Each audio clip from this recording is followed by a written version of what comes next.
members of the community, my colleagues from the Siparia Regional Corporation, members of Parliament, the listening and viewing audience, good evening to all. There is so much to be said and so little time, so let me dive in. Whenever we bring up the closure of Petrotrin, we are sure to hear that was 2 years ago. Get over it, move on.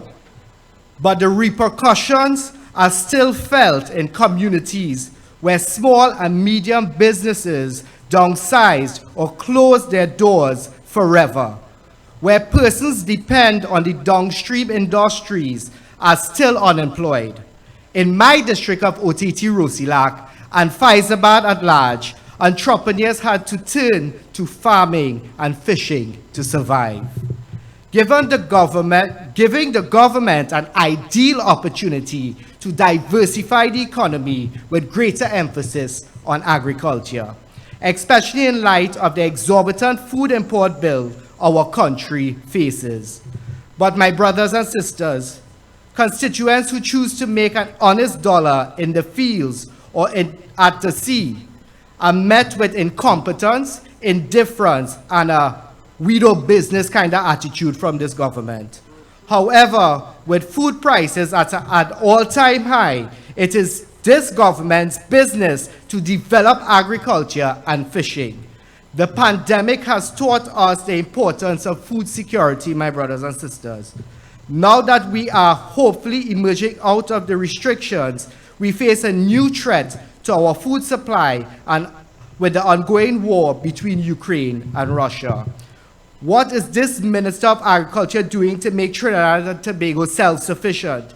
Here in Fyzo, we have farmers and fishermen who are ready and more than able, if only they had the proper support. Ladies and gentlemen, just imagine our fishermen go out there every morning from 4, faced with obstacles which start even before they reach the water. In OTT Bay and La Brea, there is no safe place for them to launch, dock their vessel, and secure their engines and other equipment. They are forced to take all their equipment, including their engines, home every single day. Mind you, there's a fishing market refurbished and officially opened by a UNC-led government, but as soon as this administration took office, it was closed due to a lack of funds for maintenance.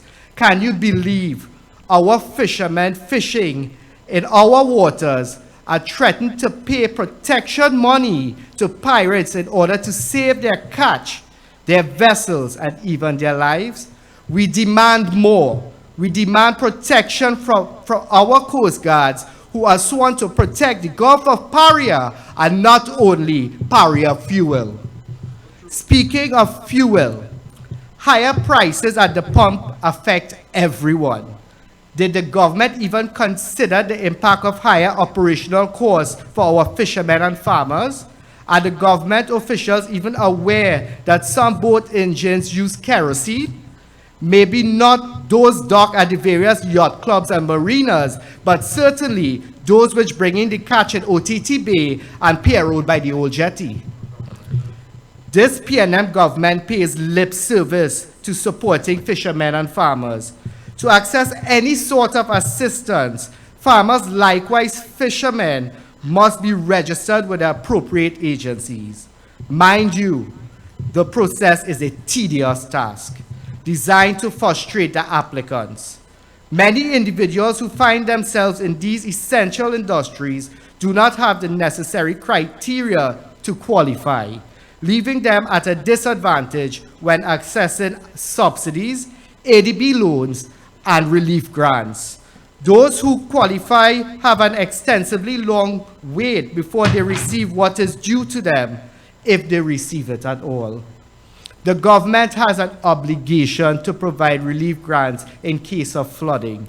The Ministry of Works, the Ministry of Agriculture, along with the Siparia Regional Corporation, are responsible for clearing waterways.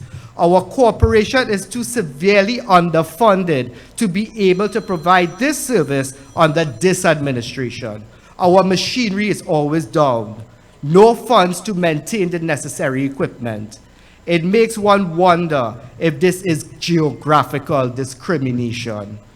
On that note, what is the Minister of Agriculture doing about the deplorable condition of roads, bridges, and waterways that fall directly on his lap?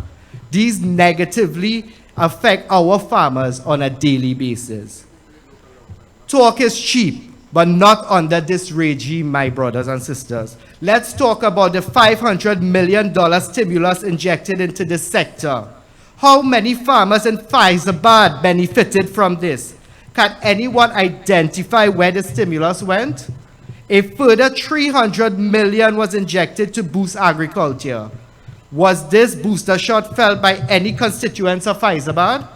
A booster is supposed to increase the benefits of your first shot, but unfortunately, farmers this end did not receive that shot. Budget after budget have millions being allocated to agriculture. The present budget has over $1 billion allocated for agriculture. Is this reaching the men and women toiling the fields or at sea? What about the suppliers of pesticides and fertilizers, which farmers use to produce their crop? Suppliers cannot access Forex to pay the cost of importing these into the country, which leads to a steep price increase since this band of misfits took office, with some of these products doubling in price. And yet still, the wholesale prices for produce remain the same, while retailers and the middleman benefit from fluctuations in the market. That is if the farmer even gets to reap their own sow. The predial larceny unit is undermanned. The demand for this service has grown as the declining economic situation in the country leaves many desperate enough to turn to crime. The solution to this desperation lies in diversifying the economy through agriculture and agro-processing. This would create sustainable jobs, provide food security, and restore optimism in the people. It's sad to think that the country that gave the world the best cocoa tree, the Trinitario, cannot even keep its cocoa development company in operation. According to Jacqueline Rollins, chairman of the Cocoa Development Company of Trinidad and Tobago Limited, and I quote, "The CDC is facing severe financial difficulties and cannot survive past this fiscal year." End of quote. In 2019, Trinidad and Tobago won international awards in France for the best cocoa beans in the world. We are already recognized worldwide, but it seems as though everybody recognizes this except our government. If this government is serious about food security, providing employment, and earning foreign exchange, it would revive the once thriving cocoa industry and not let it suffer the same fate as our sugar industry.